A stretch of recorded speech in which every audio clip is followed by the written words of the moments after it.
Webinar में जुड़े सभी लोगों का स्वागत है। आज गिरनारी मंडल का 851वां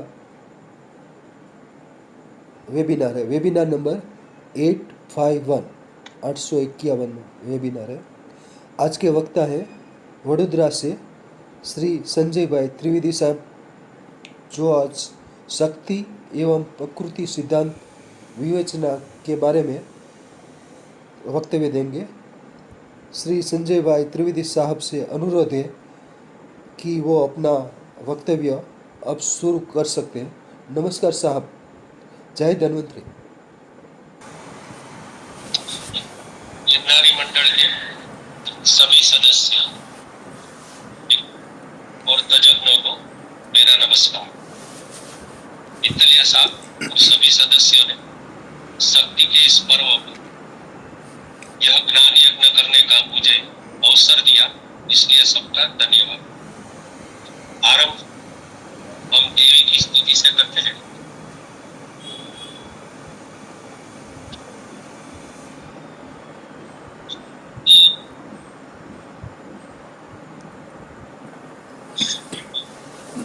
सततम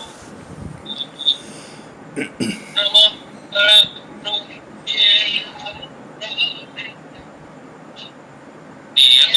प्रणतास्मना रौद्राय नमो नित्याय गौर्ये भाते नमो ज्योत्स्नाय सिद्धाय सततं नमः कल्याणी प्रणतामृते सिद्धिये नमो नमः नैऋत्ये भूताङ्गे सर्वाणि ते नमो दुर्गाय दुर्गपाराय समाराय सर्वकार्ये भाग्यवते कृष्णाय उम्राय सततं अतिसौम्यातिरौद्राय तदास्तस्यै नमो नमः नमो जगदीष्ठाय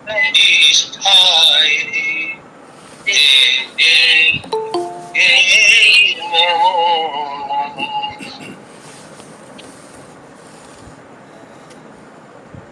या देवी सर्वभूतेषु विष्णुमायेति संविदा नमस्तस्यै नमस्तस्यै नमो नमः। या देवी सर्वभूतेषु चेतनेभ्यः धीयते नमस्तस्यै नमस्तस्यै नमो नमः। या देवी सर्वभूतेषु बुद्धिरूपेण संस्थिता नमस्तस्यै नमो नमः। या देवी सर्वभूतेषु शक्ति रूपेण संस्थिता नमस्तस्यै नमो नमः। जो देवी सभी प्राणियों में विष्णु की माया के रूप में विराजमान है, उस देवी को बार बार नमस्कार है। जो देवी सभी प्राणियों में चेतना के रूप में प्रतिबिंबित होती है, उस देवी को बार बार नमस्कार है। जो देवी समस्त प्राणियों में बुद्धि रूप में स्थित है, उस देवी को बार बार नमस्कार है। जो देवी समस्त प्राणियों में शक्ति रूप में स्थित, उस देवी को बार बार नमस्कार है। शक्ति एवं प्रकृति सिद्धांत, ये हमारा आज का विषय। हम सब जानते हैं इस स्थूल जगत में व्यवहारिक जीवन में जन्म से मृत्यु पर्यंत शक्ति के बिना कुछ संभव नहीं है। शारीरिक शक्ति, मानसिक शक्ति, वैचारिक और बौद्धिक शक्ति, इन शक्तियों के द्वारा ही कोई भी कार्य प्रवृत्ति संभव है। इच्छा शक्ति, क्रिया शक्ति, ज्ञान शक्ति, ये तीन से ही कार्य सिद्ध होता है। पारमार्थिक उन्नति के लिए आध्यात्मिक शक्ति की जरूरत होती है। अभी हम देखते हैं कि शक्ति और प्रकृति के विषय में चिंतन या विचार क्यों करना है, इसको क्यों जानना है? क्योंकि किसी विषय, वस्तु, व्यक्ति, तत्व के बारे में जानने की या अध्ययन की क्या आवश्यकता है? तो इसलिए कि जब हम इनको सही अर्थ में जाने, उसके विभिन्न पहलुओं को समझे, तभी उसकी महत्ता समझ में आती है। उसका मूल्य, सत्ता, उसके धर्म का ज्ञान होता है।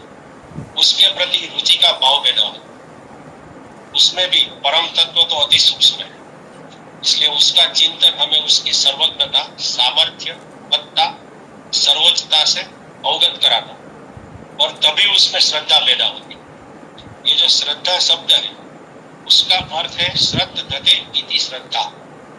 बुद्धि की जो सत्य धारण करने की शक्ति, सामर्थ्य है, उसे श्रद्धा कहते हैं। Ability of intellect to accept truth is श्रद्धा। बुद्धि में निष्ठा तभी होगी जब तत्व को सही तरीके समझकर यथार्थ दर्शन करे। उसका यथार्थ दर्शन यानी वस्तु, व्यक्ति, तत्व जैसा है वैसा देखना और समझना। प्रकृति शब्द व्यावहारिक जीवन में स्वभाव, निसर्ग के तत्वों के अर्थ में प्रयुक्त होता है। आयुर्वेद में भी जो स्वास्थ्य चिकित्सा होती है, वात, पित्त, कफ की प्रकृति के आधार पर करते हैं। भारत में सनातन धर्म में वेद, उपनिषद, पुराण, दर्शन शास्त्र, विभिन्न संप्रदाय सभी में शक्ति का महत्व आदि अनादि काल से स्वीकार किया गया और शक्ति के विभिन्न स्वरूपों की अवधारणा और उपासना की जाती है। शारदीय नवरात्रि का पर्व शक्ति पूजा का श्रेष्ठ समय। यह नवरात्रि चेतना की जागृति का समय। ब्रह्मांडीय चेतना शक्ति को हम हमारी आंतरिक चेतना शक्ति से जोड़ने का ये जो पर्व है वो नवरात्रि है। ये शक्ति का पर्व, गति और नाद का समन्वय। पुरुषार्थ चतुष्टय, धर्म, अर्थ, काम, मोक्ष, इनमें से किसी की भी प्राप्ति की शक्ति के बिना संभव नहीं है। शक्ति से ही सृजन होता है, शक्ति से ही विध्वंस, शक्ति से ही ब्रह्मांड चलायमान। हम सब जानते हैं कि जो नाद की अवधारणा है, कि नाद शक्ति से ही ब्रह्मांड की उत्पत्ति हुई है। ये शक्ति ही ब्रह्मांड की ऊर्जा है। परम तत्व एक है, परमेश्वर, और परम शक्ति एक है, परमेश्वरी, और ये दोनों अभिन्न है। सृष्टि के सर्जन, पालन और विसर्जन के लिए एक ही तत्व के तीन रूप, सगुण निराकार देवता ब्रह्मा, विष्णु, महेश, उनकी शक्ति के तीन स्वरूप, जो तीन महाशक्ति, महासरस्वती, महालक्ष्मी और महाकाली। भारतीय उपासना परंपरा के मुख्य 5 संप्रदाय हैं: सौर, गाणपत्य, शैव, वैष्णव और शाक्त। उसी से और कई धाराएं उद्भव हुई। इस 5 संप्रदायों में से शाक्त संप्रदाय में देवी शक्ति मुख्य उपास्य देवता। तो अब हम ये शक्ति और प्रकृति, ये शब्दों की शास्त्रोक्त व्युत्पत्ति और अर्थ क्या है वो देखने का प्रयास करेंगे। आप सब लोग स्लाइड्स में देख पा रहे हो कि शक धातु अर्थात समर्थ होना अथवा सक्षम होना, शक्नु, शक्तो, और उसमें 3 प्रत्यय है, इससे शक्ति शब्द बनता है।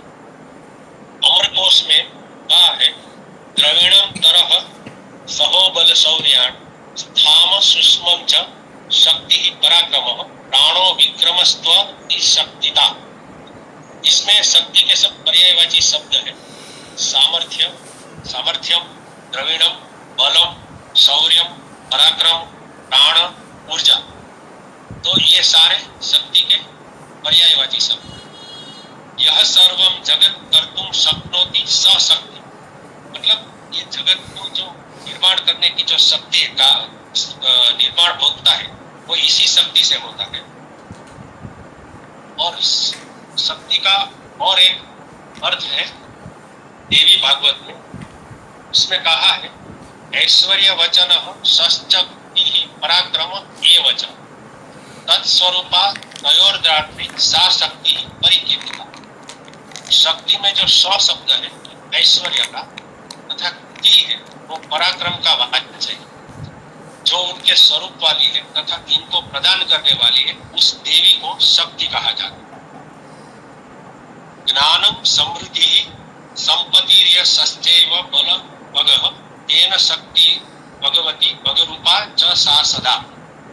ज्ञान, समृद्धि, संपत्ति, यश और बल को भग कहते हैं। हम सब जानते हैं कि हम जो भगवान शब्द भी उपयुक्त करते हैं तो उसमें जो भग है वो भग भगवान के लिए उसके 6 गुण बताए, 6 गुण। ऐश्वर्यस्य समग्रस्य वीर्यस्य यशसंस्य ज्ञान वैराग्यो यश्चैव षणाम भग इति रहे। ऐश्वर्य, बल, यश, श्री, वैराग्य, ज्ञान, ये 6 गुण जिनमें होते हैं उसे भगवान कहते हैं।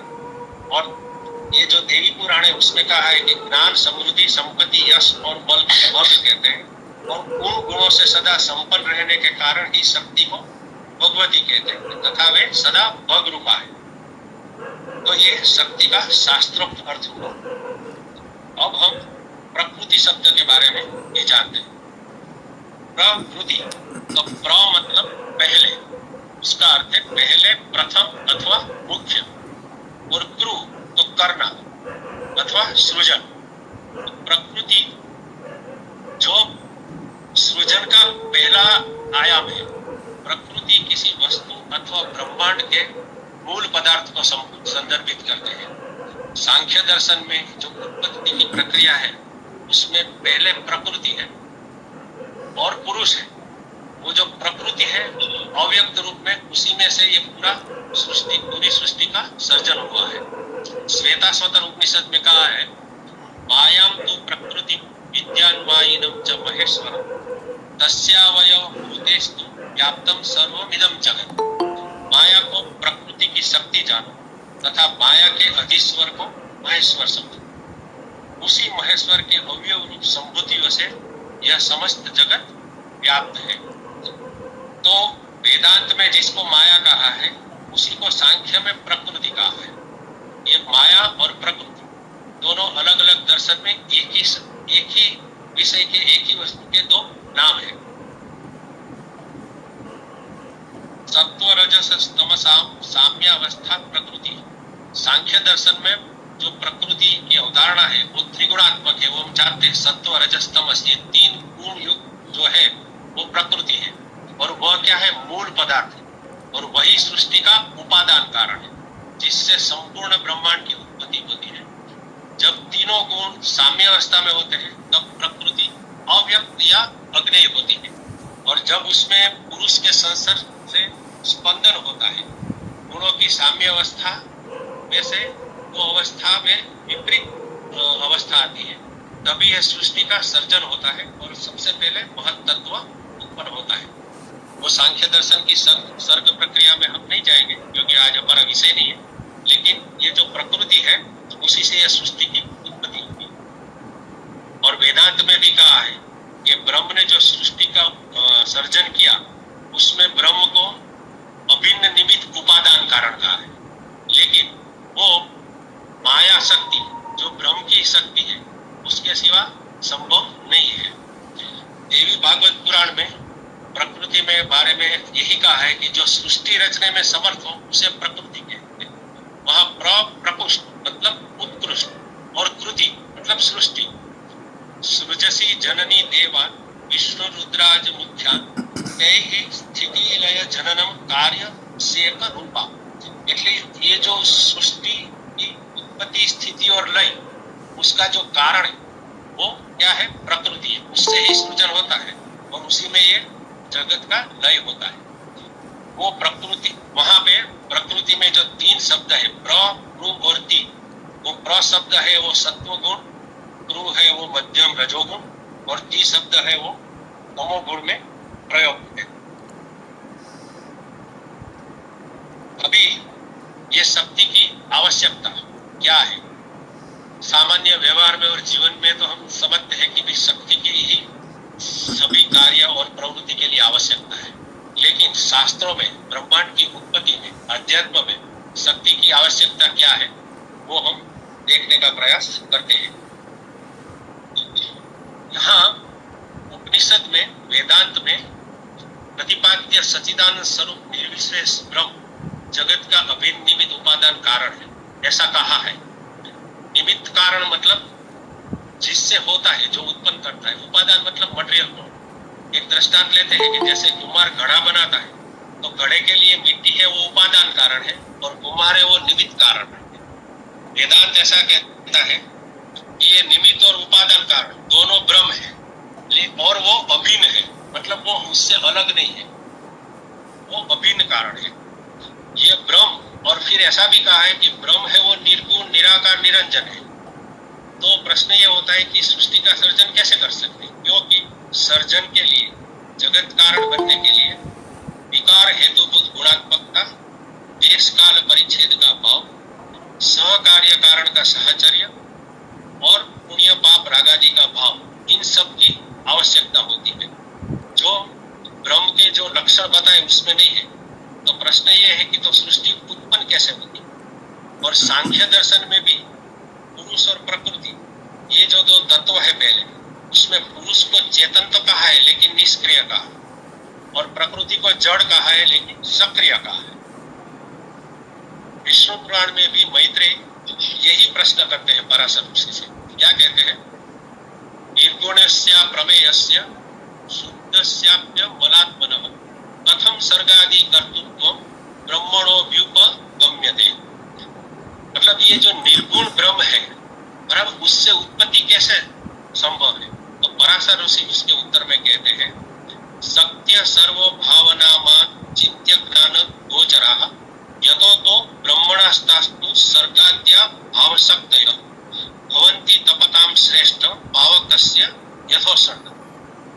क्या कहते हैं? अचिंत्य शक्ति से युक्त होने के कारण ही ब्रह्म जगत की सृष्टि करने में समर्थ होता है। समस्त भाव पदार्थों की शक्तियां अचिंत्य ज्ञान के विषय होती है। अतः जैसे अग्नि की शक्ति उष्णता है, ऐसे ही ब्रह्म अपनी ही शक्ति माया से ये जगत का सर्जन करता है। वैसे सांख्य में भी ये पुरुष और प्रकृति जब उनका संसर्ग होता है तभी सृष्टि उत्पन्न होती है, ऐसा कहा है। और यही सिद्धांत वेदांत में शंकराचार्य ने भी शक्ति के विषय में वर्णन किया है। शंकराचार्य कहते हैं, ब्रह्म सूत्र के भाष्य में पहले कहते हैं, नहीं दया विना परमेश्वरस्य सृष्टित्वं सिद्धयति शक्ति रहितस्य तस्य प्रवृत्ति अनुतत्येतः। अर्थात शक्ति के बिना परमेश्वर सृष्टा नहीं हो सकते, क्रियाशील नहीं हो सकते। शक्ति के बिना परमेश्वर का सृष्ट तत्व सिद्ध नहीं हो सकता। वैदिक साहित्य में भी देवी सूक्त, रात्रि सूक्त, वेदा सूक्त, सरस्वती सूक्त, ये सब सूक्त है और उसमें ये देवी और शक्ति उसको सृष्टि के लिए अत्यंत महत्वपूर्ण और जो ब्रह्म के लिए जरूरी वो कहा है, उनकी स्तुति की है। तो वेदों में भी ये शक्ति को वेदों के आधार पर भी हम प्रमाण मान सकते हैं और उसमें मूल जो बीज शक्ति है, वाक, उसको ब्रह्म की अभिव्यक्ति शक्ति माने। प्रस्थानत्रयी के माध्यम से भी शंकराचार्य जी अद्वैत दर्शन में मातृशक्ति को प्रधान मानते हैं। श्वेताश्वतर उपनिषद में जो शक्ति है वही बल है, वही बुद्धि है और वही देवात्म शक्ति। इसलिए शंकराचार्य उसे प्रमाण मानते हैं उपनिषद के आधार पर और कहते हैं, पराशक्ति ही विविधैव सूर्यते स्वाभाविकी ज्ञान बल क्रिया च। अर्थात पराशक्ति परमेश्वर की शक्ति है, इसके बिना शिव कुछ नहीं कर सकता। इच्छा ज्ञान क्रिया को शक्ति द्वारा ही फलीभूत किया जा सकता। सौंदर्य लहरी जो सूत्र है शंकराचार्य की जो रचना है उसमें उन्होंने कहा है, त्वयि परिणतायाम नहीं परम। अर्थात हे भगवती, पृथ्वी जल आदि रूपों में तुम्ही परिणत हो। ब्रह्म का परिणाम ब्रह्म से परिणाम नहीं होता है शक्ति के लिए, ये भाव है। और सौंदर्य लहरी का जो प्रथम श्लोक है, शिव शक्त्या युक्तो यदि भवति सप्त प्रभवित, न चेदेवं देवो न खलु सह स्पंदितुम। क्या कहते हैं? इस शक्ति के बिना शिव सौ तथा उसके बिना उनमें स्पंदन मात्र का भी सामर्थ्य नहीं है। शक्ति के साथ जुड़ जाने से ही शिव का कर्तृत्व है, उनकी सक्रियता। और विवेक चूड़ामणि उसमें शंकराचार्य कहते हैं अव्यक्त नामनी परमेश शक्ति अनादि विद्या त्रिगुणात्मिका परा कायानुमेय सुधी एव माया यथा जगत सर्वम इदम प्रसूयते। अर्थात जो अव्यक्त नाम वाली अनादि तथा परमेश्वर की पराशक्ति वही माया है जिससे यह सारा जगत उत्पन्न हुआ है। मतलब ये जगत की उत्पत्ति के लिए शक्ति की आवश्यकता है ही, उसके बिना ब्रह्म इस जगत की उत्पत्ति में क्रियाशील नहीं हो सकती। ये भाव तो ये जो परमात्मा है उसकी जो विविध शक्तियां हैं वो हम देखते हैं। न तस्य कार्यम करणम च विद्यते न तत्समश्चापद्यतिकश्च दश्यते परास्य शक्तिर्विविधेव श्रूयते स्वाभिविकी ज्ञान बलक्रिय। ये श्वेताश्वतर उपनिषद का मंत्र है। उसका अर्थ है कि उस देव का करणीय कर्म कुछ है ही नहीं, नहीं उसके कर्म का कोई कारण साधनभूत अंग है, नहीं कोई उससे बढ़कर है, नहीं हमें उसके समान कोई दिखाई पड़ता है, क्योंकि उसकी शक्ति अन्य सबसे बहुत अधिक बढ़कर सबसे परे है। मनुष्य केवल विविध नामों तथा विविध रूपों में उसका वर्णन सुनते हैं। वस्तुतः उसका बल, उसकी क्रियाएं तथा उसका ज्ञान स्वभावतः आत्मसमर्थ तथा स्वयं ही स्वयं का कारण है। मतलब ये ब्रह्म है, उसकी ये शक्ति की स्तुति है। विष्णु पुराण में भी कहा है विष्णु शक्ति ही परा प्रोक्ता क्षेत्रज्ञ ज्ञात्या तथा परा अविद्या कर्म संज्ञानया द्वितीया शक्ति उच्यते। ये जो विष्णु पुराण का श्लोक है उसमें 3 शक्तियों का निर्देश हुआ है। परा विष्णु शक्ति, अपरा क्षेत्रज्ञ शक्ति और अविद्या कर्म नामक शक्ति। इस अविद्याख्या कर्म शक्ति से वेष्टित होकर क्षेत्रज्ञ नाना प्रकार के संसार तापों को प्राप्त। भगवत गीता में भी एक क्षेत्र और क्षेत्रज्ञ के बारे में श्री कृष्ण बता दें। और ये जो पराशक्ति है उसके 3 परिणाम या विभाव होता है, चित्त शक्ति, जीव शक्ति और माया शक्ति।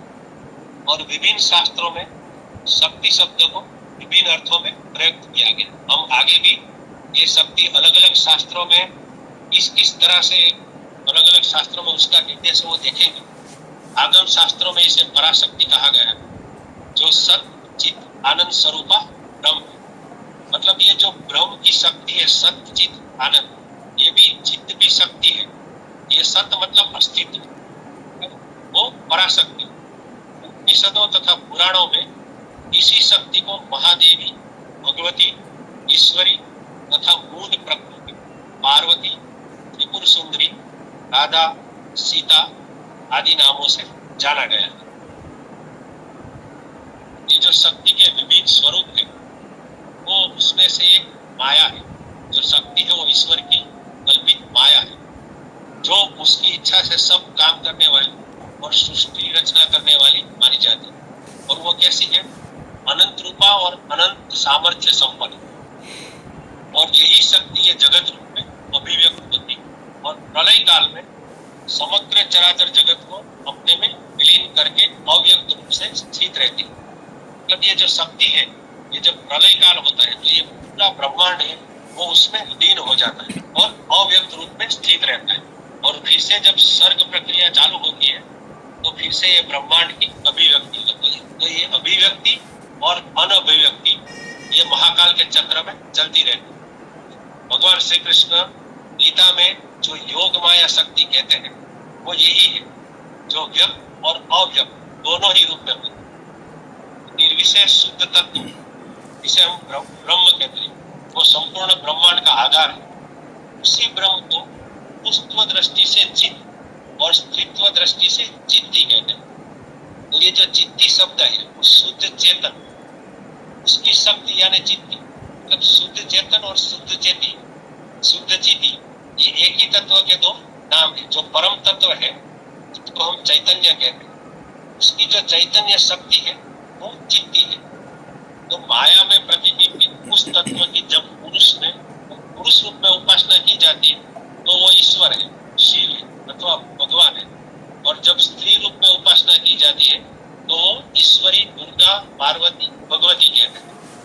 वैसे पारमार्थिक जो सत्य है उसमें ये फेमिनाइन या मस्कुलाइन जेंडर जैसा कुछ नहीं है, वो तो ये स्थूल जगत में हमारे लिए है। जबकि पारमार्थिक सत्य है कि ये एक ही तत्व के दो रूप है, इसी में से अभिव्यक्त है। इसी से हमारे सनातन धर्म में जो अर्धनारीश्वर की संकल्पना है वो वही है, आधा पुरुष आधी स्त्री। तो ये शिव पार्वती, राधा कृष्ण, राम सीता, विष्णु महालक्ष्मी, ये परस्पर अभिन्न है। योग निद्रा महामाया वैष्णवी मोहितम यया अविद्या जगत सर्वम तामाह भगवान हरि, ये विष्णु पुराण का श्लोक है।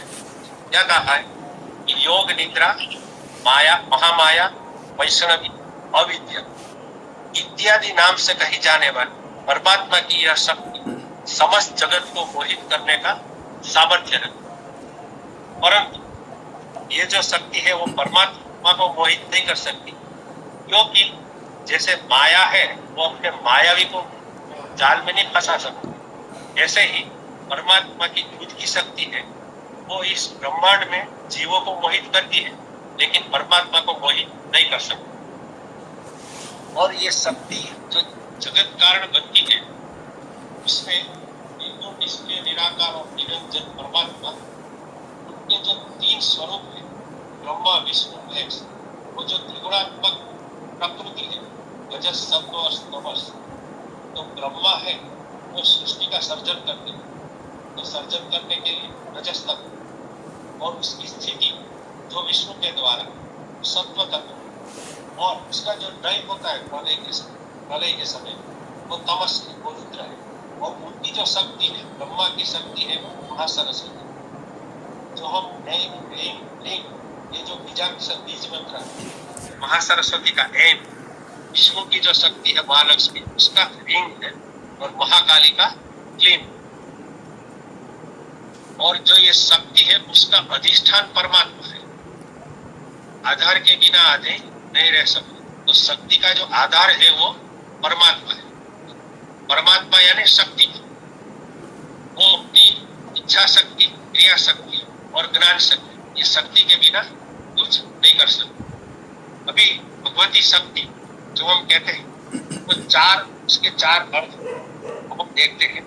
एक है भगवत शक्ति, दूसरी है भगवती शक्ति, तीसरी है भगवती चासो शक्तिश्च और भगवान चासो शक्तिश्च। तो ये जो चार अर्थ है भगवती के वो देखते हैं। भगवत शक्ति मतलब ईश्वर की अनन्य शक्ति, ईश्वर की प्रेरणा करने वाली, उसके साथ उसके कार्य करने वाली भगवती शक्ति है। दूसरा भगवान के अंदर जो शक्ति, जो देवी नाम से जाना है, और उसकी उपासना के बिना ईश्वर की या भगवान की उपासना नहीं हो सकती। तीसरे अर्थ में कि जो हमने देखे सद्गुण ऐश्वर्य, जो भगवान के गुण है, वो शक्ति रूपिणी देवी भगवती में भी वही गुण, क्योंकि वो गुणों के धारण करने वाली, उसकी उपासना से सब प्रकार की ऐश्वर्यादि विभूतियां अनायास मिल जाती।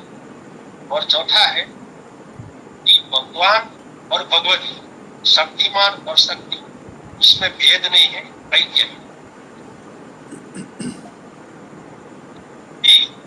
दुर्गा शक्ति, दुर्गा शक्ति के किन स्वरूप देखने से पहले हम दुर्गा शब्द जो वो दुर्गा शब्द के अर्थ को जान से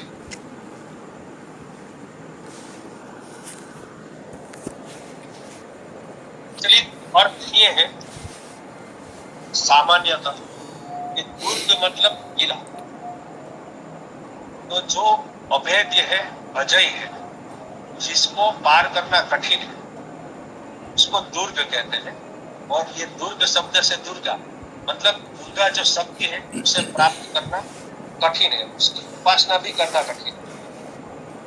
व्याकरण के संदर्भ में उसका अर्थ देखें तो कात्यायन का जो वार्तिक है, सुदूरो अधिकरण है, उसके अनुसार खेन गम्यते न्यायते अस्याम इति दुर्गा, जिसके विषय में बहुत कठिनाई से जाना जाता है वह दुर्गा। इस अर्थ की पुष्टि में देवी पुराण में भी वचन है और वही शब्द कल्पद्रुम में भी किया हुआ है। उसके अनुसार दुर्गेयाम सर्वदेवानां ताम दुर्गां पूजयाम्यहम्, दुर्गा त्रायति भक्तम या सदा दुर्गात नाशी। सर्व देवताओं के लिए जानना कठिन है वह दुर्गा है। तो वो क्या करती है? अपने भक्तों की रक्षा करती है, उनके दुखों का नाश करती है। दूसरा है दुखेन कष्टेन ईयते इति दुर्गा, ईयते अर्थात स्तूयते, तो जिसकी स्तुति से सब कष्ट और सब दुख दूर होते हैं उसको दुर्गा कहते हैं। महाभारत के विराट पर्व में युधिष्ठिर है, महाभारत के विराट पर्व का जो छठा अध्याय, उसमें युधिष्ठिर जब विराट नगर में प्रवेश करते हैं तब दुर्गा की स्तुति करते हैं और क्या कहते हैं? दुर्गा तार यसे दुर्गे तत्त्वं दुर्गा सुता जने। तो जो दुर्ग से तारती है, दुर्ग से रक्षा करती है, इसलिए लोग आपको दुर्गा कहते हैं। ये स्तुति तो बहुत बड़ी लंबी है, लेकिन उसमें से मैंने ये एक ही वचन लिया है। तो ये जो दुर्गा है, जिसको जगदम्बा शक्ति कहते हैं, उसका ये अर्थ है। और सप्त श्लोकी दुर्गा में भी कहा है, दुर्गे स्मृता हरसी गीति में शेष जंतु स्वस्थे स्मृता प्रतिपति शुभम ददासी, जिसका स्मरण करने पर सब प्राणियों का भय का नाश हो, स्वस्थ पुरुषों द्वारा चिंतन करने पर उन्हें परम कल्याणकारी प्रदान करती है वह दुर्गा। अब हम इस दुर्गा देवी के 9 स्वरूप को देखते हैं। पहला जो स्वरूप है वो शैलपुत्री, और वो शैलजा के नाम से भी जाती है। शैल का पर्वत, तो जो राजा हिमवंत हिमालय पर्वत का होगा उसकी पुत्री देवी पार्वती, उसका नाम शैलपुत्री। देवी पार्वती को सती का अवतार माना और उनके दो हाथों और माथे पर अर्धचंद्र के साथ दर्शाया है। उनके दाहिने हाथ में त्रिशूल और बाएं हाथ में कमल का फूल है और उसका वाहन नंदी है। दूसरा स्वरूप है ब्रह्मचारी, जो दाहिने हाथ में रुद्राक्ष की माला और बाएं हाथ में कमंडल धारण किए। तीसरा है चंद्रगण, इसका तीसरा नेत्र खुला हुआ है। ये तीसरा नेत्र मतलब स्थूल रूप से नहीं है, लेकिन सूक्ष्म रूप से, और वे राक्षस के युद्ध के लिए, राक्षस से युद्ध के लिए सदैव तत्पर है और इन्हें रणचंडी भी कहा जाता है। उसके 10 हाथ हैं और उसमें से 2 में त्रिशूल है, गदा है, धनुष है, बाण है, खड़ग है, कमल है, कमंडल है और घंटा। एक हाथ आशीर्वाद या अभय मुद्रा में रहता है और उनके माथे पर अर्ध चंद्र है, इसलिए उसको चंद्रघंटा। चौथा स्वरूप है कुष्मांड। इस रूप को अष्टभुजा देवी के नाम से भी जाना जाता है और आदिशक्ति के रूप में भी जाना जाता है, और वो ब्रह्मांड की रचना का श्रेय दिया जाता है। और कुष्मांडा देवी का वाहन सिंह है। पांचवा स्वरूप है स्कंदमाता। इस रूप को कार्तिकेय को गोद में लिए हुए बताया गया और इसलिए कार्तिकेय को स्कंद के नाम से भी जाना जाता है। और इनकी 4 भुजाएं और 3 नेत्र है और सिंह पर सवार दर्शाया गया है। और उनकी 4 भुजाओं में से 2 में कमल है, जबकि अन्य 2 में से एक में कार्तिकेय और दूसरी मुद्रा, दूसरा आशीर्वाद मुद्रा में या अभय मुद्रा में। छठा स्वरूप है कात्यायन, और ये देवी दुर्गा इस स्वरूप में शेर पे सवार और 18 भुजाएं और उसमें 3 हथियार है। उसी कात्यायन ने देवी दुर्गा की तपस्या की थी और उनसे वरदान स्वरूप पुत्री के रूप में जन्म लेने का वरदान हुआ, जिसके कारण उन्हें कात्यायनी नाम से जाना जाता। 7वां स्वरूप है कालरात्रि। वो उग्र रूपों में से एक। वे अंधकार और अज्ञान का नाश करने वाले, और उनकी सवारी गर्दभ पे दिखाई गई, और 4 भुजाएं हैं। 2 भुजाएं आशीर्वाद और रक्षा की मुद्रा में है, और अन्य में तलवार और वज्र है, और इनको काली के नाम से भी जाना जाता है। 8वां स्वरूप है महागौरी। ये नवरात्रि के 8वें दिन इसकी पूजा होती है, और चतुर्भुज देवी के रूप में इसको दर्शाया है। इसके एक हाथ में त्रिशूल, दूसरे हाथ में दंड, अन्य 2 भुजाएं आशीर्वाद देने और भय दूर करने के लिए, और उन्हें क्रमशः वरद और अभय मुद्रा के रूप में हम जानते हैं। और उसकी सवारी बैल या तो सफेद हाथी पर बताई जाती। 9वां स्वरूप है सिद्धिदान। नवरात्रि के 9वें दिन इसकी पूजा होती है, 9वें, और ये सर्व सिद्धियों की प्रदाता है, और ये कमल पे आरूढ़ है, और ये जो 4 हाथ है उसमें से एक में कमल, एक में शंख, गदा और चक्र।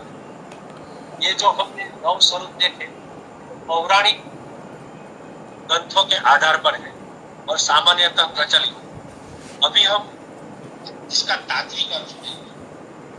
जो शैलपुत्री है वो संपूर्ण जड़ पदार्थ भगवती का पहला स्वरूप। पत्थर, मिट्टी, जल, वायु, अग्नि, आकाश, ये जो पंच महाभूत, ये सब शैलपुत्री का प्रथम। और इसकी पूजा का अर्थ ये है कि प्रत्येक जो जड़ पदार्थ है उसमें परमात्मा को अनुभव करना, परमात्मा को देखना।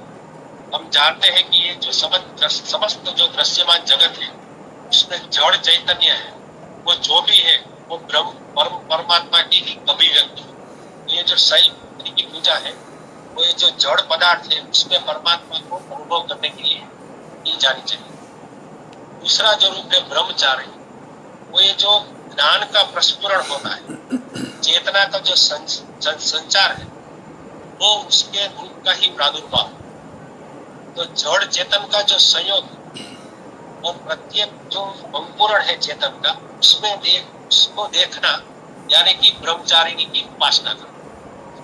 चंद्र घंटा जो तीसरा स्वरूप है वो वाणी प्रकट करना, जिसकी अंतिम परिणति मनुष्य में वैखरी वाणी। हम जो ये उच्चारण करते हैं, हम जो बोलते हैं, वो हमारी वैखरी वाणी भी 4 स्तर में होती है, परा, पश्यंती, मध्यमा और वैखरी। जो परावाणी है वो अव्यक्त स्वरूप में होती है, वहां से वो ऊर्ध्वगमन होकर कंठ और जीवा तक आती है, तब वो वैखरी वाणी कहलाती है। तो ये जो तीसरा स्वरूप है उनकी वजह से वाणी प्रकट होती है, और हम जानते हैं जो वाणी है वो वाक शक्ति है। चौथा स्वरूप है वो कुष्मांडा। कुष्मांडा में अंड शब्द है और पुष्प शब्द है। पुष्प यानी गर्भ, अंडे को धारण करने वाले, अर्थात स्त्री और उसकी गर्भ धारण और गर्भाधान शक्ति है, जो भगवती की शक्ति, जिससे समस्त प्राणी मात्र में देखा जा सकता। 5वां स्वरूप है स्कंद माता। तो पुत्रवती माता पिता का जो स्वरूप है, तो प्रत्येक पुत्रवान जो माता पिता है वो स्कंद माता के। 6ठा है कात्यायनी। ये जो रूप है वो जो भगवती कन्या के माता पिता है, और ये 6ठा स्वरूप। 7वां है कालरात्रि। इससे जड़ चेतन मृत्यु को प्राप्त, अर्थात जड़ का जो नाश होता है और चेतन का भी जो मृत्यु होता है वो ये काल रात्रि से होता है। तो कहते हैं कि काल ने उसको ग्रस किया, तो वो जो काल की शक्ति है, ये जो काल रात्रि है, वो उसी की वजह से मृत्यु प्राप्त हुई। और मृत्यु के समय सब प्राणियों को इस स्वरूप का अनुभव होता है। भगवती के इन 7 स्वरूप के दर्शन सबको प्रत्यक्ष सुलभ होते हैं, परंतु बाकी के जो 2 स्वरूप है, 8वां और 9वां, वो बहुत ही दुर्लभ है। ये जो 8वां स्वरूप है महागौरी, उसको गौरी इसलिए कि वो परम गौर वर्ण की, इसलिए उसको महागौरी कहते हैं। और सिद्धिदात्री, जो ज्ञान और बोध का प्रतीक। और ज्ञान और बोध जब किसी मनुष्य को प्राप्त होता है, ये हम जो सांसारिक ज्ञान है उसकी बात नहीं है, ये परम ज्ञान आत्मज्ञान। वो जब शक्ति की उपासना की जो सर्वोच्च अवस्था है, जिसमें ज्ञान और बोध प्राप्त होता है, उससे जन्म जन्मांतर परम सिद्ध को जाकर, तो ये जो सिद्धि है, मुक्ति है, उसकी वजह से उसको सिद्धिदात्री, ये उसका तात्विक अर्थ है। ऐसे ही शक्ति के जो एक लक्ष्मी स्वरूप शक्ति, महालक्ष्मी, वो अष्ट प्रकार की, अष्टलक्ष्मी, और उसके 8 रूप, और वो संपत्ति, समृद्धि, वैभव का प्रतिनिधित्व करती है। भौतिक संपदा, खुशी, ज्ञान, साहस, संतान, भाग्य और विजय। आदि लक्ष्मी, धन लक्ष्मी, धान्य लक्ष्मी, गज लक्ष्मी, संतान लक्ष्मी, वीर लक्ष्मी, विजय लक्ष्मी, या तो भाग्य लक्ष्मी और विद्या लक्ष्मी, ये शक्ति के लक्ष्मी समूह। और इसकी 10 महाविद्या, उसमें से पहली जो है वो देवी काली, वो दुष्टात्माओं, अशुभ ग्रहों, रोग और अकाल मृत्यु के भय आदि से मुक्ति के हेतु तो काली की उपासना की जाती है। तो काली क्या है? तो वो अकाल मृत्यु के भय को टालती, अशुभ ग्रह है उसकी जो अशुभ, उसका जो अशुभ प्रभाव है हमारे जीवन, उसको दूर करती। काली की साधना से इनके प्रभाव से हम मुक्त हो सकते हैं।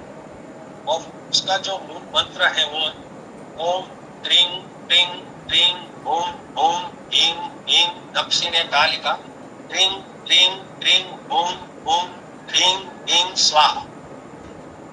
दूसरी महाविद्या है देविका, तारा साधना, ज्ञान एवं मोक्ष प्रदान करने वाले, और उन्हें नील सरस्वती के रूप में भी जाना जाता है।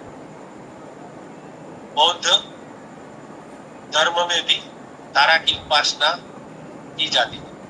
उसका मंत्र है ओम ह्रीं श्रीं ओम फट। उसके बाद तीसरी जो महाविद्या है वो षोडशी, देवी षोडशी। उसकी साधना भोग आनंद के अतिरिक्त एवं परम तत्व का ज्ञान प्राप्त करने हेतु की जाती है। मतलब भोग आनंद, भोग और मोक्ष दोनों के लिए इसकी साधना, दोनों के लिए इसकी साधना हम कर सकते हैं। जो भी इच्छा से हम करें वो शक्ति और वो देवी हमें प्रदान करें। त्रिपुर सुंदरी साधना द्वारा मन, शरीर एवं भावनाओं को नियंत्रित करने की शक्ति प्राप्त, पारिवारिक सौहार्द, पौरुष तथा अनुकूल जीवन साथी प्राप्त करने के हेतु भी षोडशी, देवी षोडशी की साधना की जाती है। और उसका मंत्र है ओम ऐं ह्रीं श्रीं त्रिपुर सुंदरी नमः। देवी छीनमस्ता, वो भी उग्र स्वरूप है, उग्र प्रकृति, और उसकी पूजन प्रक्रिया घातक होने की धारणा के कारण मात्र तांत्रिकों, योगियों तथा अघोरियों तक ही सीमित है। सामान्य जन के लिए इसकी साधना उचित नहीं है। शत्रुओं का नाश करने, न्यायिक विवादों से मुक्ति, राजकीय सहयोग, व्यापार में प्रगति तथा उत्तम स्वास्थ्य की प्राप्ति है साधना की जाती है। लेकिन इसकी साधना ज्यादातर तांत्रिक के द्वारा की जाती है। और ये देवी का मूल मंत्र है श्रीं ह्रीं क्लीं ऐं वज्र वैरोचनीये हुम हुम फट स्वाहा। उसके बाद है देवी धूमावती। धूमावती की साधना दरिद्रता से मुक्ति प्राप्त करने हेतु की जाती है, और समस्त प्रकार के रोगों से मुक्ति हेतु भी इसकी आराधना की जाती है। इसका मंत्र है ओम ओम धूमावती देव्ये स्वाहा।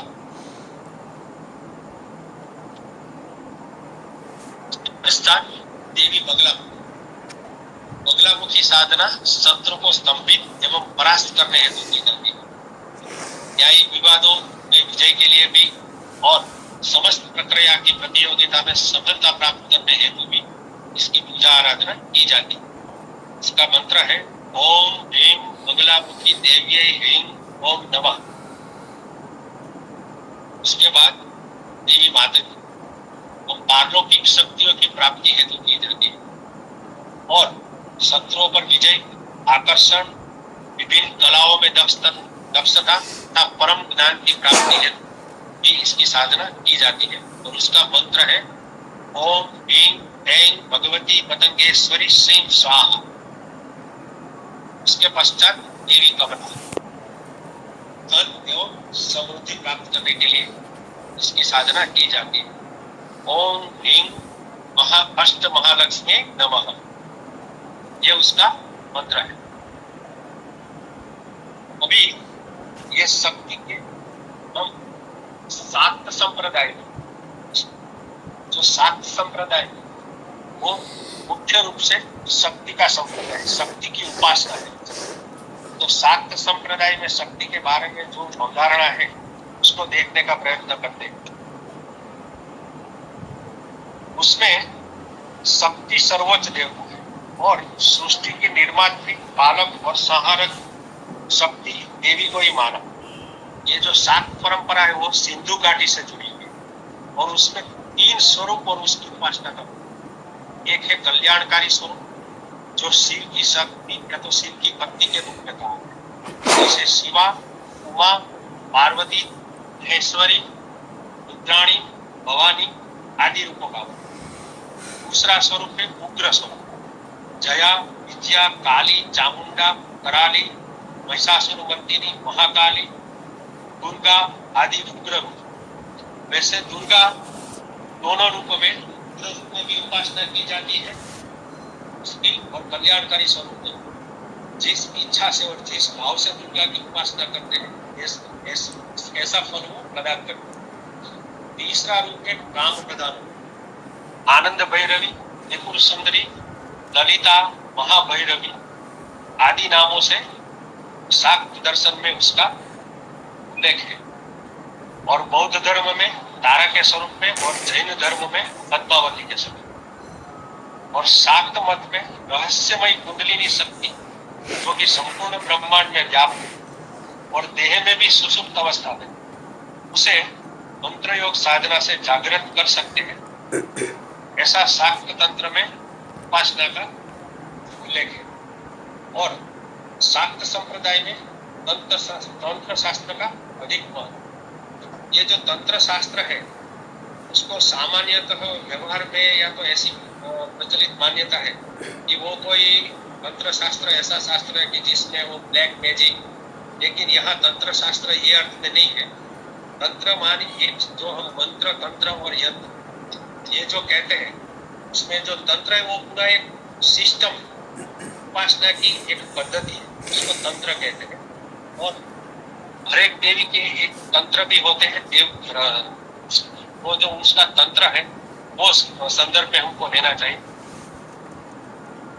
और उसके एक यंत्र भी होते हैं, देव के और देवी के यंत्र भी होते हैं, उसकी उपासना का एक पूरा सिस्टम है, वो उसको तंत्र शास्त्र कहते हैं। इसके बाद शक्ति का संदर्भ योग शास्त्र में क्या है वो देखें तो महर्षि पतंजलि योग दर्शन के अंतिम कैवल्य पाद में एक सूत्र देते हैं, पुरुषार्थ शून्यानाम गुणानाम प्रतिप्रसवः कैवल्यम स्वरूप प्रतिष्ठा व चित्त शक्ति। तो क्या कहते हैं कि इस जीवन के प्रयोजन अथवा लक्ष्य से रहित हुए गुणों का अपने कारण में लीन हो जाना कैवल्य या मुक्ति है। ये जो सूत्र है उसमें जो अंतिम शब्द है चित्ती शक्ति, वो चेतना शक्ति जो अपने आत्म स्वरूप में स्थित है और जो सभी का मूल आत्म स्वरूप, उसी को प्राप्त करना, उसमें स्थित होना, वही कैवल्य या मुक्ति है। ये जब शक्ति है, प्रकृति है, वो उस प्रकृति का आदि शक्तियों के पूरे हो जाते हैं तो वो अपनी मूल संतुलित साम्य अवस्था में, जो हमने आगे देखा कि जब वो साम्य अवस्था में होती है तब अव्यक्त स्वरूप में होती है, उसमें से जब सर्ग प्रक्रिया चालू होती है तो ये सृष्टि का सर्जन होता है। तो ये जब अपने मूल रूप में स्थित हो जाती है, अव्यक्त स्वरूप में जाती है, तब जो आत्मा है, पुरुष है, उसकी जो चेतना की शक्ति है वो उसमें स्थित हो जाती है। और ये जो पंचकोश और पांच आवरण है, पंचकोश यानी हमारे शरीर में जो पांच आवरण ये थे, उससे आत्मा मुक्त हो जाता है और अपनी चेतना शक्ति में स्थिर हो जाता है। योग दर्शन के दूसरे पाद में भी, योग दर्शन के जो 4 पाद है उसमें दूसरा जो पाद है उसमें भी शक्ति का निर्देश है दृक् शक्ति और दर्शन शक्ति। दृक् शक्ति अर्थात देखने वाला पुरुष दृष्टा, और दूसरी शक्ति दर्शन शक्ति अर्थात देखने की साधन स्वरूप जो बुद्धि शक्ति है वो दर्शन शक्ति। तो जब इन दोनों शक्तियों के बीच में भेद को न देखकर एक रूप है ऐसा ज्ञान मतलब मिथ्या ज्ञान, उसको अस्मिता नामक क्लेश कहते हैं। तो जो महर्षि पतंजलि ने क्लेश बताए हैं, राग द्वेष अविद्या अभिनिवेश और अस्मिता, उसमें से जो अस्मिता नामक क्लेश है वो क्या है? तो ये दृक् शक्ति और दर्शन शक्ति, ये जो दोनों है, दृक् शक्ति यानी पुरुष दृष्टा, दर्शन शक्ति यानी प्रकृति बुद्धि की जो शक्ति, बराबर, वो उसमें अभेद दिखता है, मतलब एक ही दिखता है, उसमें भेद नहीं दिखता है।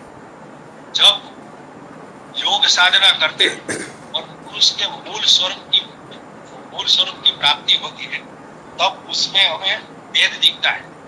तो जो योगी है उसको ये भेद चलता है, हमें उसमें भेद नहीं दिखता है, ये मिथ्या ज्ञान। तो महर्षि पतंजलि ने योग दर्शन के दूसरे पाद में दृक् दर्शन शक्तियों एकात्मता क्यों अस्मिता, दृक् दर्शन शक्तियों एकात्मतेवा अस्मिता, ऐसा कहकर ये दो शक्ति का निर्देश किया है। उसी तरह से घेरन संहिता जो हठ योग का ग्रंथ है, उसमें कहा है मूलाधारे आत्मशक्ति कुंडली पर देवता शापिता भुजंगाकारा सार्ध त्रिलयान्विता, अर्थात मूलाधार में आत्मा की प्रचंड शक्ति रूप परमा देवी कुंडलिनी 3.5 वलय वाली सर्पिणी के समान कुंडल मार कर सोई है। शिव संहिता के 23वें श्लोक में भी कहा है कि उसी स्थान पर परम शक्ति देवी कुंडलिनी 3.5 वलय की आकृति लिए सुषुम्ना मार्ग पर अवस्थित है। तो ये योग हठ योग और अष्टांग योग दोनों में भी शक्ति का संदर्भ है। इसी तरह से जो काव्य शास्त्र है, नाट्य शास्त्र, भारत में भरत मुनि का नाट्य शास्त्र है, ऐसे ही काव्य शास्त्र है, उसमें भी शक्ति का निर्देश है, वो वाक शक्ति के रूप में। कैसे कि हमारी जो वाक शक्ति है, वैखरी वाणी जो उच्चारण करते हैं, उसके शब्दों को शब्द शक्ति, भारतीय काव्य शास्त्र में शब्द तथा उसके अर्थ के संबंध को शक्ति या शब्द शक्ति का, शब्द में जो निहित अर्थ संपत्ति को प्रकट करने वाला तत्व है वह शब्द शक्ति, या तो शब्द व्यापार, शब्द कारण है और उसका कार्य अर्थ है। तो शब्द कारण और अर्थ कार्य है, और शब्द शक्ति के बिना शब्द के अर्थ का ज्ञान नहीं होता। और ये शब्द की जो शक्ति है वो 3 प्रकार है, अभिधा, लक्षणा और व्यंजना। और उससे 3 प्रकार के शब्द हैं, वाचक, लक्षक और व्यंजक। और इनसे 3 प्रकार के अर्थ प्रकट होते हैं। वाचक शब्द से वाच्यार्थ, लक्षक शब्द से लक्ष्यार्थ और व्यंजक शब्द से व्यंगार्थ। और तीनों अर्थों को, और ये जो 3 अर्थ है उसकी प्रतीति 3 प्रकार की शक्तियां जो आगे कही अभिधा, लक्षण और व्यंजना से होती। ये इसलिए बता रहा हूँ कि यहाँ पे भी जो ये वाणी शब्द उच्चारते हैं उसकी भी ये 3 प्रकार की शक्ति है। और उसको जानना इसलिए जरूरी है कि कभी कभी कुछ वचन, कुछ श्लोक या तो कुछ वाक्य, उसका वाच्यार्थ अलग होता है, उसका लक्ष्यार्थ अलग होता है।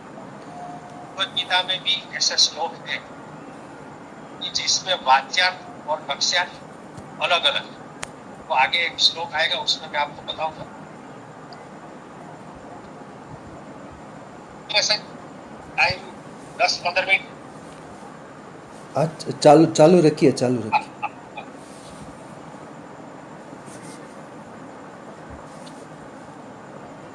गीता में और वेद में शक्ति के बारे में क्या कहा है, श्रुति, स्मृति, ये सब ग्रंथ में शक्ति के बारे में क्या निर्देश है। तो मनुस्मृति में कहा है, विधा कृत्वा आत्मनो देहम अध्ययन पुरुषो मम अध्ययन नारी तस्यां स विराजम असृजत। शक्ति किसी न किसी परम तत्व की शक्ति, यह शक्ति स्त्री एवं पुरुष तत्व के रूप में विभक्त होकर जगत को तो अर्ध नारीश्वर का जो मैंने आगे बताया, शक्ति के स्त्री और पुरुष, ये जो दो भेद हम देखते हैं, तो एक ही परम शक्ति के दो अभिव्यक्त, और इस विराट पुरुष के आधे भाग से पुरुष बना तथा आधे भाग से स्त्री का निर्माण।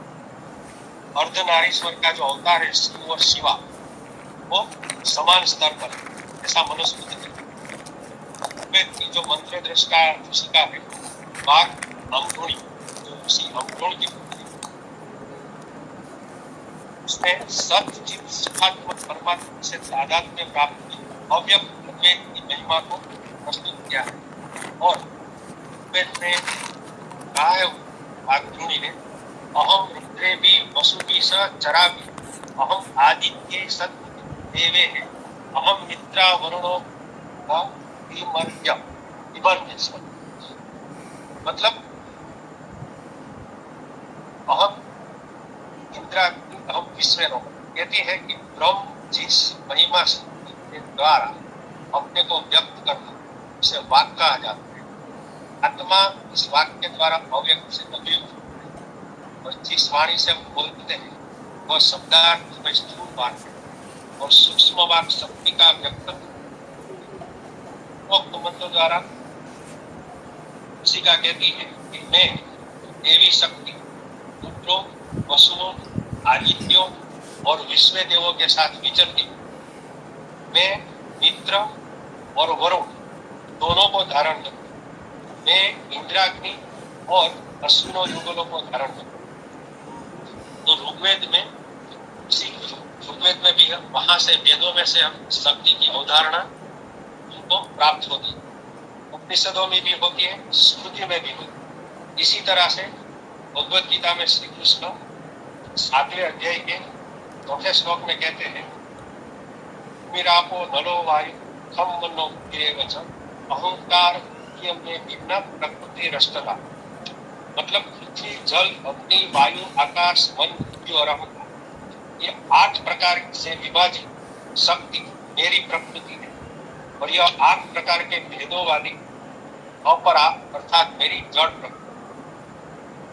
अभी जो वाच्यार्थ और लक्ष्यार्थ जो मैंने बताया, यहाँ पे ये श्लोक का जब वाच्यार्थ करते हैं तो पृथ्वी, जल, अग्नि, वायु, आकाश, तो हमको ऐसा लगता है कि ये जो पंच महाभूत जो स्थूल भूत है ये दृश्यमान जगत में, उसकी बात कृष्ण करते हैं। लेकिन ऐसा नहीं, क्योंकि कृष्ण यहाँ क्या कहते हैं कि ये मेरी अष्टधा प्रकृति, यहाँ कृष्ण प्रकृति की बात करते हैं, विकृति की नहीं। और ये जो कंसेप्ट है वो सांख्य का है, सृष्टि उत्पत्ति का, उसी को भगवत गीता में वो कंसेप्ट लिया है, लेकिन उसी को उसी तरह से नहीं लिया है।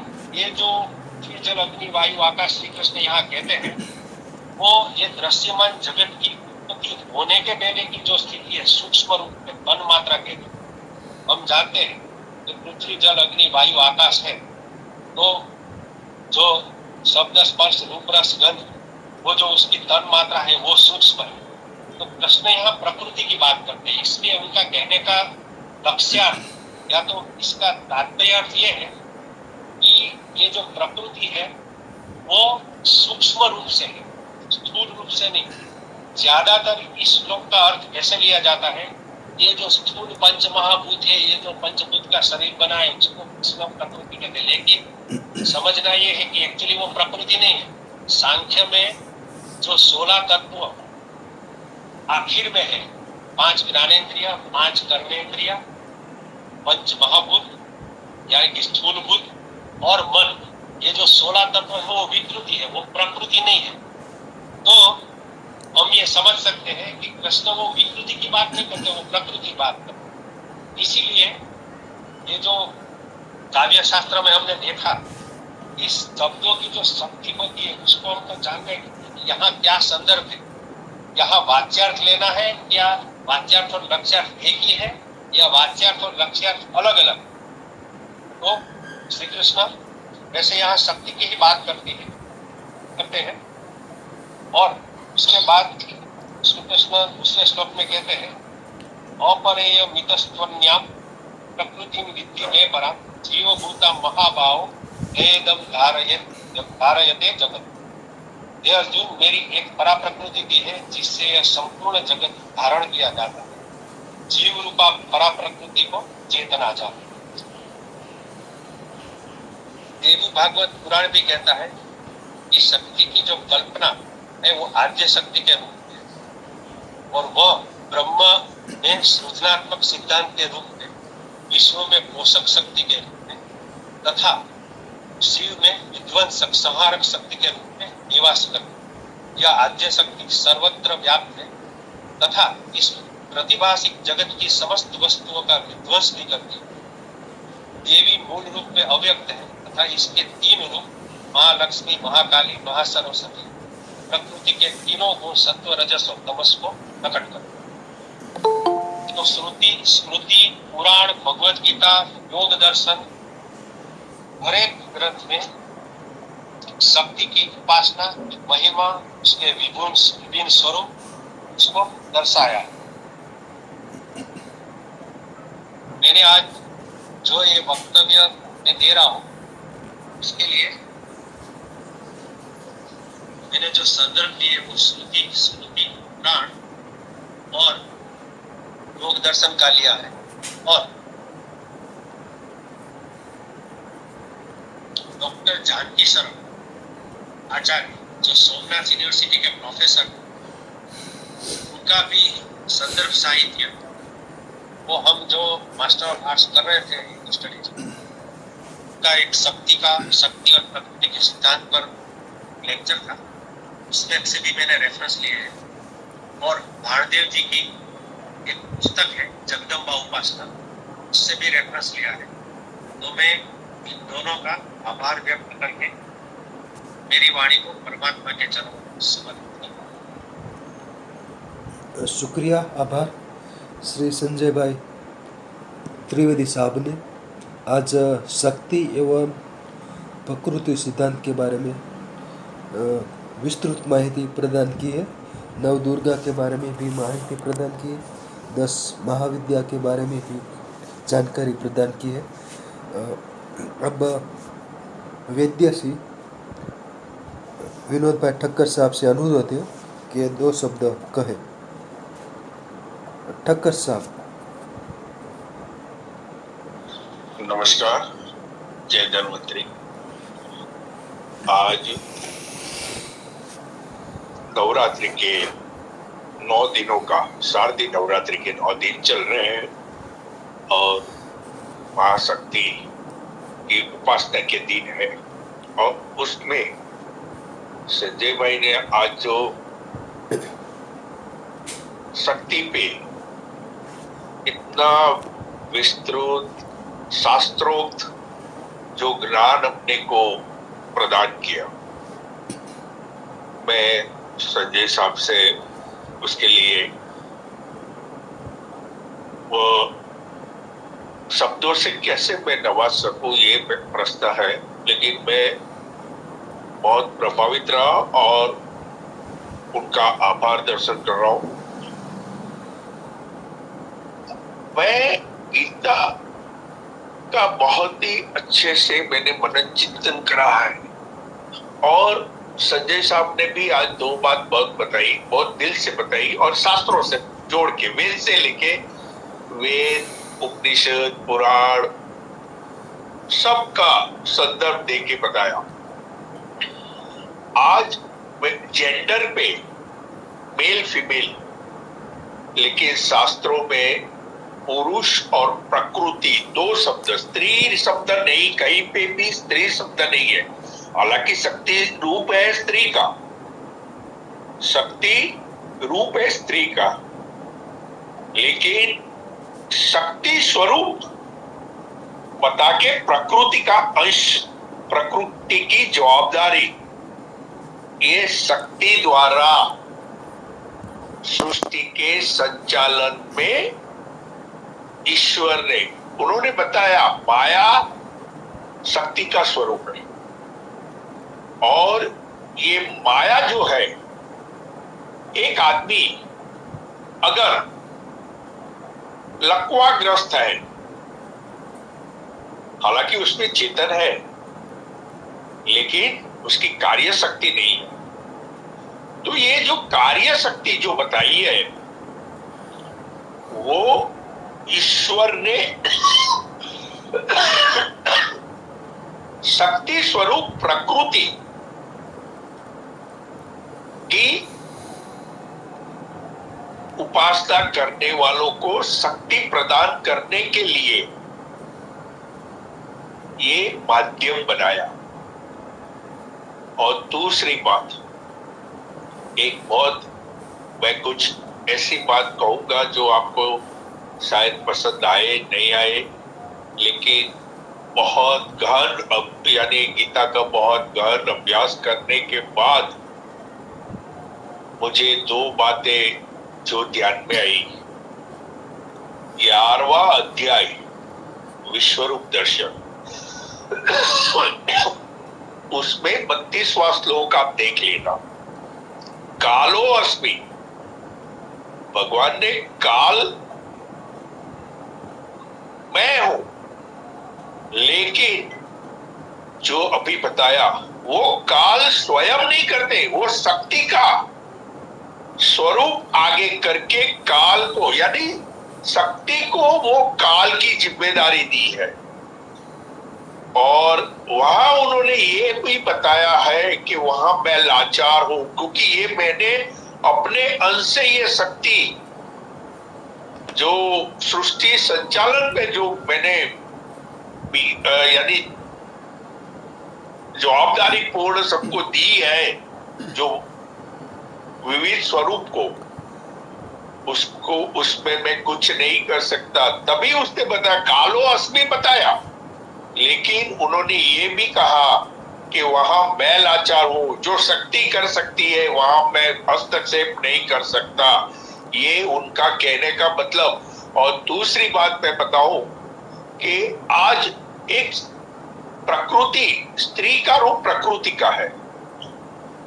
एक बात सोचो, समझो, ध्यान से सुनो कि जब बीज धारण होता है वो तो एक बूंद स्वरूप होता है, वो कैसे जुड़ के अपना विकास कर रहा है।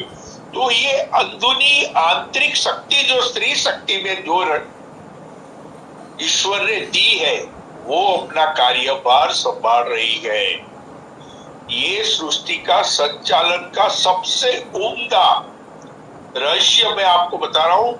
जरा गौर से सोचो कि एक बूंद जो पहले जी तो दिखने भी नहीं मिलता, और जब ये स्वरूप लेके आता है तो प्रकृति का जो काम है वो अदृष्ट को दृष्ट में लाना, दोनों चैतन्य में भी लाना और अदृष्ट को दृष्ट में लाना, ये शक्ति स्वरूप है।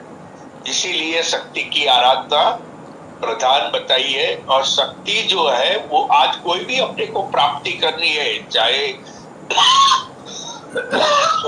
अपना लक्ष्य कोई भी हो, चाहे धन हो, चाहे सुरवीरता हो, चाहे पद प्रतिष्ठा हो, किसी को संवार करना है किसी से, तो ये सब शक्ति जो अपने को मिल रही है वो शक्ति स्वरूप की आराधना से मिल रही है। लेकिन एक बात और भी गीता ने बताई है, 13वां अध्याय में अर्जुन ने पहला ही श्लोक पूछा कि ये पुरुष और प्रकृति आप जो शास्त्रों में बताए हैं उसको मुझे जानना है। तब 13वां अध्याय जो है वो क्षेत्रज्ञ है, और उसमें जो बहुत ही मार्मिक रहस्य के साथ उन्होंने जो बताया है, अगर किसी को दिल करे तो वो पढ़ने से भी आपको पुरुष और प्रकृति का एक चितार समझ आपको मिल जाएगी। संजय साहब ने तो बहुत दिल से काफी मेहनत करने के बाद आज जो प्रेजेंटेशन के साथ दिया है, फिर से मैं प्रणाम करके विराम लेता हूँ। जय धन्वंतरी। जय धन्वंतरी, जय धन्वंतरी। आभार। जय धन्वंतरी। સરસ.